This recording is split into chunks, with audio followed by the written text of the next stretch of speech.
నమస్కారం అప్టేక్ జాబ్స్కి స్వాగతం. ఐ హోప్ అందరూ బాగానే ఉన్నారనుకుంటున్నాను. Firstly I'm really sorry that because of my personal health reasons నేను గడిచిన 2 వారాలు మీకు ఏ కరెంట్ అఫైర్ ప్రొవైడ్ చేయలేకపోయాను. I'm extremely sorry for that. ఏదైతేనేం I'm back, you are back. So let's keep the journey moving on. So ఇవాళ మనం discuss చేయబోయే current affair వచ్చేసి నేషనల్ పంచాయత్ అవార్డ్స్. అఫ్కోర్స్ ఈ అవార్డ్స్ డిక్లేర్ చేసి కూడా ఒక 4-5 రోజులు కావస్తుంది. కాకపోతే this is something very important that might come in the competitive exams. So అందుకని మనం దీని గురించి ఖచ్చితంగా డిస్కస్ చేసి తీరాలి. సో తెలంగాణ రాష్ట్రానికి గాను ఏవైతే పంచాయతీ అవార్డ్స్ ఉన్నాయో దాంట్లో 27 ఉంటే 8 అవార్డ్స్ వచ్చాయన్నమాట. 27లో 8 అంటే ఆల్మోస్ట్ 33%. సో దానికి తగ్గట్టు మనకు తెలిసేది ఏంటంటే there is lot of development that is happening in the state of Telangana. So అందుకని మనం ఖచ్చితంగా తెలుసుకుని తీరాలి. సో ఈ అంశానికి సంబంధించి ఇంతకీ ఏ పంచాయతీలకి ఏ కేటగిరీస్లో అవార్డు వచ్చింది అనేది కూడా తెలుసుకోవడం చాలా ముఖ్యం. సో వీటన్నిటి గురించి మనం ఈ వీడియోలో డీటెయిల్గా తెలుసుకుందాం. మరి ఇంకెందుకు ఆలస్యం, వెళ్ళిపోదాం. Telangana bagged 13 awards at the National Panchayat Awards 2023 under various categories announced by the Union Ministry of Panchayati Raj on Friday. మనం ఇందాక అనుకున్నాం కదా ఒక 4-5 రోజులు కావస్తోంది అని. సో ఫ్రైడే రోజు అంటే ఇవాళ 10వ తారీఖు సోమవారం, 9 ఆదివారం, 8 శనివారం, 7 శుక్రవారం, 7వ తారీఖు ఏప్రిల్ రోజు వాళ్ళు డిక్లేర్ చేశారు. అయితే దీనికి అవార్డ్స్ ఇంకో 10 రోజుల్లో ఇచ్చేస్తారు. సో అది కూడా జాగ్రత్తగా గుర్తుపెట్టుకోండి. అలానే మనకి ఇక్కడ తెలుస్తుంది ఇంకో ముఖ్యమైన విషయం ఏంటంటే 13 అవార్డులు. మీరు అనొచ్చు, మాస్టర్ మీరు కొద్దిసేపటి ముందే కదా 27లో 8 అన్నారు, ఇక్కడేం 13 అంటారు, మీకే గుర్తు లేకపోతే ఎలా అని. 8 ఏమో ఒక అవార్డుకి సంబంధించి, ఇంకో 5 వేరే అవార్డ్స్కి సంబంధించి. దాని గురించి కూడా మనం తెలుసుకుందాం. సో ఒక కేటగిరీలో 8 వచ్చాయి, ఇంకో కేటగిరీలో 5 వచ్చాయి. ఆ రెండింటిని కలిపి 13 అవార్డులు అంటున్నారు. The awards will be presented to the Panchayats in New Delhi by the President Draupadi Murmu.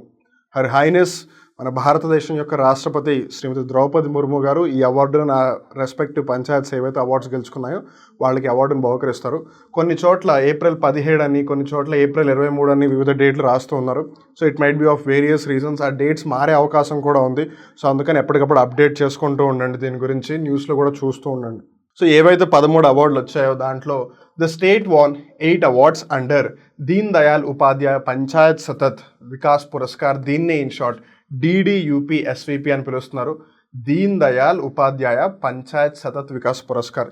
ఈ అవార్డ్స్లో 8 అవార్డ్స్ వచ్చాయన్నమాట. అంటే ఈ పురస్కారానికి సంబంధించి తెలంగాణ రాష్ట్రంలో 8 అవార్డులు వచ్చాయి. అలానే ఇంకో 5 పురస్కారాలు, మొత్తం 13 కదా, మనం ఇందాక 8 అని తెలుసుకున్నాం. సో దీంట్లో 8 వచ్చాయి, దీంట్లో 5 వచ్చాయి. 5 దేంట్లో వచ్చాయని గమనిస్తే నానాజీ దేశ్ముఖ్ సర్వోత్తమ్ పంచాయత్ సతత్ వికాస్ పురస్కార్ NDSPSVP 2023. సో ఒకటేమో DDUPSVP, ఇంకోటేమో NDSPSVP. సో ఇక్కడ మీరు జాగ్రత్తగా కన్ఫ్యూజ్ అవ్వకుండా గుర్తుపెట్టుకోవాల్సింది, ఇక్కడ నానాజీ దేశ్ముఖ్ అని ఉంది, ఇక్కడ దీన్ దయాల్ ఉపాధ్యాయ ఉంది. అదొకటి జాగ్రత్తగా గుర్తుపెట్టుకోండి.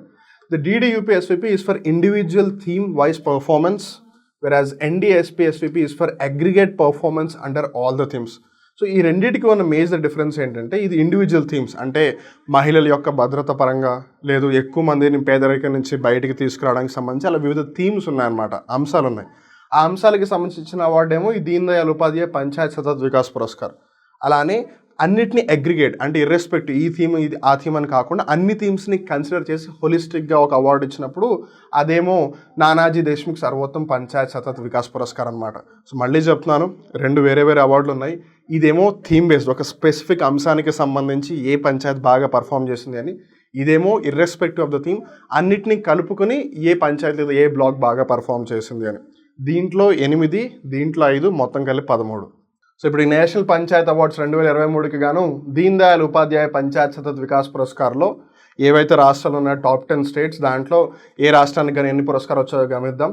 ఆబ్వియస్లీ మనకి తెలంగాణ రాష్ట్రం ఇంపార్టెంట్ బికాస్ తెలంగాణ రాష్ట్రానికి ఎక్కువ అవార్డ్స్ వచ్చాయి కాబట్టి. సో టోటల్ ఎన్ని వచ్చాయని గమనిస్తే 8 పురస్కారాలు వచ్చాయి. అందులో 4 మొదటి ర్యాంకు, 2 రెండవ ర్యాంకు, ఇంకో 2 రెండవ ర్యాంక్. సెకండ్ ప్లేస్లో కేరళ ఉంది విత్ 4 అవార్డ్స్. తర్వాత Jammu Kashmir with 3, Maharashtra 3, Odisha 3, Chhattisgarh 2, Andaman and Nicobar islands 1, Assam 1, Tamil Nadu 1, Uttar Pradesh 1. ఈ విధంగా ఈ 27 కేటగిరీల్లో 8. అదే కదా మనం ముందు అనుకుంది. సో ఫస్ట్ ర్యాంక్ పరంగా గమనిస్తే 4 అసలు ఏ స్టేట్కి రాలేదు. అండ్ సెకండ్ ర్యాంక్ని గమనించినట్టయితే 2 తెలంగాణకు వచ్చాయి, అలానే 2 జమ్మూ కాశ్మీర్కి వచ్చాయి, అలానే ఇక్కడ ఒడిషాకి 3 వచ్చాయి. సో ఒడిషా పరంగా కన్సిడర్ చేసినట్టయితే వాళ్ళకి 1, 3 ఏమీ రాలేదు, వచ్చినవన్నీ సెకండ్ ప్లేస్లోనే వచ్చాయి. సో అది కూడా చాలా ఇంట్రెస్టింగ్, గుర్తుపెట్టుకోవాల్సిన విషయం. అలానే జమ్మూ కాశ్మీర్కి ఫస్ట్ ప్లేస్ రాలేదు కానీ సెకండ్, థర్డ్ వచ్చింది, అది కూడా గుర్తుపెట్టుకోవాలి. అండ్ మోర్ ఓవర్ సెకండ్ ప్లేస్లో ఉన్నదాన్ని మనం ఎప్పుడు మర్చిపోతాం. అందరూ గోల్డ్ మెడల్ వచ్చిన పర్సన్ గుర్తుపెట్టుకుంటారు కానీ సిల్వర్ మెడల్, బ్రాంజ్ మెడల్ వచ్చిన పర్సన్ ఎప్పుడు ఎవరు గుర్తుపెట్టుకోరు, కానీ మనం గుర్తుపెట్టుకోవాలి. సో సెకండ్ ప్లేస్లో కేరళ, థర్డ్ ప్లేస్లో జమ్మూ కాశ్మీర్ ఉంది. సో కేరళకి 4 అవార్డులు వచ్చాయి, జమ్మూ కాశ్మీర్కి 3 వచ్చాయి. అలానే తెలంగాణ గుర్తుంది కదా, 4, 2, 2 ఈవెన్ నెంబర్స్ అన్నీ కూడా హ్యాపీ గుర్తుపెట్టుకోవచ్చు. సో దీంట్లో 9, దీంట్లో 9, దీంట్లో 9, ఇలా మొత్తం 27 అవార్డులు ఇచ్చారనమాట. అండ్ టాప్ 10 స్టేట్స్ కోసం మళ్ళీ జాగ్రత్తగా గమనిస్తే Telangana, Kerala, Jammu Kashmir, Maharashtra, Odisha, Chhattisgarh, Andaman and Nicobar islands, Assam, Tamil Nadu, Uttar Pradesh. So మీరు జాగ్రత్తగా గమనిస్తే నార్త్ ఈస్టర్న్ స్టేట్స్ ఏవైతే ఉన్నాయో ఆ స్టేట్స్ ఎక్కువ లేవు అపార్ట్ ఫ్రమ్ అస్సాం. అలానే నార్థన్ పార్ట్ ఆఫ్ ఇండియా మీరు జాగ్రత్తగా గమనించినట్టయితే జమ్మూ అండ్ కాశ్మీర్ ఉంది, తర్వాత ఉత్తరప్రదేశ్ ఉంది, మిగతా రాష్ట్రాలు కూడా ఏమీ లేవు. Especially southern part of India లేదా సెంట్రల్ పార్ట్ ఆఫ్ ఇండియా నుంచి ఎక్కువగా ఉన్నాయని చెప్పొచ్చు. తమిళనాడు దక్షిణ భాగమే, ఛత్తీస్గఢ్ కొంచెం సెంట్రల్ పార్ట్లోకి వస్తుంది, ఒడిషా ఈస్టర్న్ పార్ట్ లేదు సౌత్ ఈస్టర్న్ పార్ట్ అని చెప్పొచ్చు, మహారాష్ట్ర సెంట్రల్, సదర్న్, వెస్టర్న్ కలిపి ఉంటుంది, అలానే Kerala southern, Telangana southern. So దీన్ని బట్టి మనం చాలా విషయాలను గమనించవచ్చు. అలానే ఒక కేంద్ర పాలిత ప్రాంతం కూడా టాప్ 10లో చోటు దక్కించుకోవడం చాలా మంచి విషయం అని చెప్పాలి, అండమాన్ అండ్ నికోబార్ దీవులు ఏవైతే ఉన్నాయో వాటికి. అలానే ఈ ఏవైతే 8 అవార్డులు వచ్చాయో ఆ 8 అవార్డ్స్ ఏ పంచాయతీకి ఏ థీమ్లో వచ్చాయనేది కూడా తెలుసుకుందాం. సో దీన్ దయాళ్ ఉపాధ్యాయ పంచాయత్ సతత్ వికాస్ పురస్కార్లో గ్రామ పంచాయతీల పరంగా గౌతంపూర్ గ్రామ పంచాయతీ ఏదైతే ఉందో దానికి హెల్తీ పంచాయత్లో నెంబర్ 1 ర్యాంక్ వచ్చిందనమాట. సో ఇంతకీ గౌతంపూర్ గ్రామ పంచాయతీ ఏ జిల్లాలో ఉందని గమనిస్తే భద్రాద్రి కొత్తగూడెం జిల్లాలో ఉంది. అలా నెక్స్ట్ వచ్చేసి నెల్లుట్ల గ్రామ పంచాయతీ, ఇది జనగాం జిల్లాలో ఉంది. ఇది వాటర్ సఫిషియెంట్ పంచాయతీ, అంటే వాళ్ళకి నీటికి సంబంధించి ఎటువంటి సమస్య లేదు, ఎటువంటి కొరత లేదు, దాంట్లో ఫస్ట్ ర్యాంక్ వచ్చింది. తర్వాత కొంగట్పల్లి గ్రామ పంచాయతీ, ఇది మహబూబ్ నగర్ జిల్లాలో ఉంది. ఇది సోషల్లీ సెక్యూర్డ్ పంచాయతీ అనమాట, అంటే సామాజిక భద్రత ఉన్న గ్రామ పంచాయతీ, దాంట్లో కూడా నెంబర్ 1 ర్యాంక్ వచ్చింది. తర్వాత ఐపూర్ గ్రామ పంచాయతీ, ఇది సూర్యాపేట జిల్లాలో ఉంది.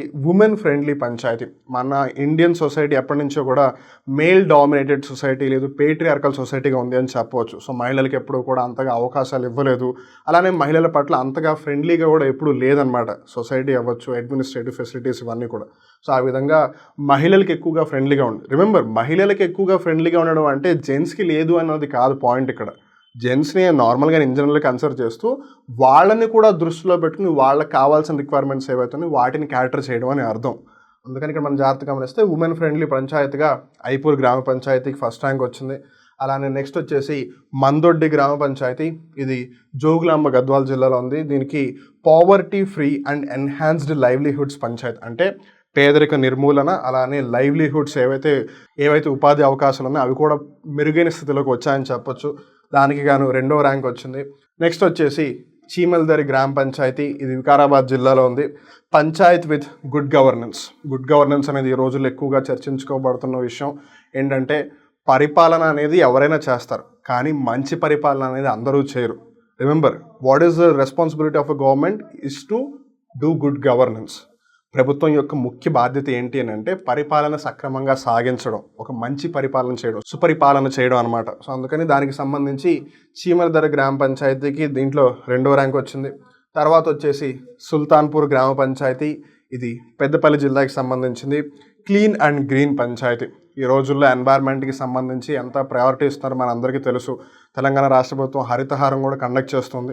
సో ఈ విధంగా ఎక్కువగా గ్రీన్ కవర్ ఉన్నది, అలానే క్లీన్గా ఉన్న గ్రామ పంచాయతీ ఏది అంటే అది సుల్తాన్పూర్ గ్రామ పంచాయతీ, దానికి గాను 3వ ర్యాంక్ వచ్చింది. అలా నెక్స్ట్ వచ్చేసి గంభీరావుపేట గ్రామ పంచాయతీ, ఇది రాజన్న సిరిసిల్ల జిల్లాలో ఉంది. దీనికి గాను self sufficient infrastructure in panchayats, అంటే తనకి తానుగా వేరే వాళ్ళ మీద డిపెండ్ అవ్వకుండా హ్యాపీగా కండక్ట్ చేసుకోగలిగే గ్రామ పంచాయతీ. దానికి కానీ గంభీరావుపేట గ్రామ పంచాయతీ ఏదైతే ఉందో దానికి 3rd ర్యాంక్ వచ్చింది. సో ఈ టేబుల్ని జాగ్రత్తగా గుర్తుపెట్టుకోండి. ఈ కేటగిరీస్ అలానే గ్రామ పంచాయతీలను కూడా జాగ్రత్తగా గుర్తుపెట్టుకోండి. మ్యాచ్ ద ఫాలోయింగ్లో అడగచ్చు, లేదా పెయిర్స్ లాగా అడగచ్చు, వీటిలో ఏది కరెక్ట్ అని అడగచ్చు, వీటిలో ఏది తప్పు అని అడగచ్చు. అండ్ మోర్ ఓవర్ ఇది రీసెంట్, అండ్ మోర్ ఓవర్ 27లో 8 అవార్డులు అంటే చాలా ప్రెస్టీజియస్ అనే చెప్పాలి. సో డెఫినెట్గా అడిగే అవకాశం ఉంది. మనం దీన్ దయాళ్ ఉపాధ్యాయ ఏదైతే థీమ్ స్పెసిఫిక్ కేటగిరీ ఉందో అది గమనించాం. ఇప్పుడు మనం హోలిస్టిక్గా ఏదైతే నానాసాహెబ్ దేశ్ముఖ్ కేటగిరీ ఉందో అవార్డ్స్ది దాన్ని గమనిద్దాం. తిమ్మాపూర్ గ్రామానికి గాను కరీంనగర్ జిల్లా అయితే ఉందో దానికి బెస్ట్ బ్లాక్ పంచాయతీ అవార్డు వచ్చింది. అలానే ములుగు ఏదైతే ఉందో దానికి బెస్ట్ జిల్లా పరిషత్ కేటగిరీ వచ్చిందన్నమాట, అంటే ములుగు జిల్లా పరిషత్కి. అలానే ముఖేరాకే గ్రామానికి కాను స్పెషల్ కేటగిరీని గ్రామ్ ఊర్జా స్వరాజ్ విశేష్ పంచాయత్, అంటే గ్రామాలకి సంబంధించి స్పెషల్గా పర్ఫామ్ చేస్తుంది అని చెప్పి ముఖేరాకే గ్రామానికి ఇచ్చారు. అలానే Kanha village in Rangareddy under carbon neutral Vishesh Panchayat Puraskar. మనం ఈ రోజున్న కార్బన్ అనేది ఎంతగా చర్చ జరుగుతుందో మన అందరికీ తెలుసు, ఇందాక కూడా అనుకున్నాం మనం పర్యావరణానికి సంబంధించింది అని. సో ఆ విధంగా ఈ రంగారెడ్డి జిల్లాలో కాన్హా విలేజ్ ఏదైతే ఉందో కాన్హా గ్రామం అది కార్బన్ న్యూట్రల్గా ఉంది అని దానికి కానీ అవార్డు ఇచ్చారు. అలానే మర్కూక్ అని ఏదైతే సిద్దిపేట జిల్లాలో ఉందో ఊరు, దానికి non financial incentive certificates category of Gram Urja Swaraj Vishesh Panchayat Puraskar ఇచ్చారనమాట. సో ఈ విధంగా ఈ 5నేమో నానా సాహెబ్ పురస్కారం ఏదైతే ఉందో దానికి గాను ఇచ్చారు. అండ్ రిమెంబర్, ఇవన్నీ థీమ్ బేస్డ్ కాదు, స్పెషల్ కేటగిరీస్ హోలిస్టిక్గా కలిపి ఇచ్చేశారు.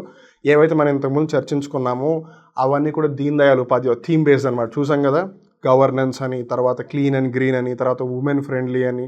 సో ఆ కేటగిరీస్ ఆధారంగా అనమాట. చూసారు కదా తెలంగాణ రాష్ట్రం పంచాయతీలకు సంబంధించి ఎంత డెవలప్ అవుతుందని. ఇది ఇలానే డెవలప్ అవుతూ అన్ని రాష్ట్రాలకు కూడా ఆదర్శంగా ఉండాలి అని కోరుకుందాం. అలానే and it's not only just about the awards, ఆ ఫెసిలిటీస్ అన్నీ కూడా ఎప్పటికప్పుడు కంటిన్యూ అవుతూ ఉండాలి, మన పర్ఫార్మెన్స్ని కూడా కంటిన్యూ చేస్తూ ఉండాలి. సో ఆ విధంగా గవర్నమెంట్ చర్యలు తీసుకుంటుందని ఆశిద్దాము. అలానే మరొకసారి ఈ వీడియోని ఇక్కడ దాకా చూసినందుకు మీ అందరికీ ధన్యవాదాలు. చూస్తూనే ఉండండి అప్టేక్ జాబ్స్. మళ్ళీ ఇంకో రోజు ఇంకో కొత్త కరెంట్ అఫైర్ ఎపిసోడ్లో కలుద్దాం. అప్పటి వరకు నేను మీ వివేక్. నమస్కారం.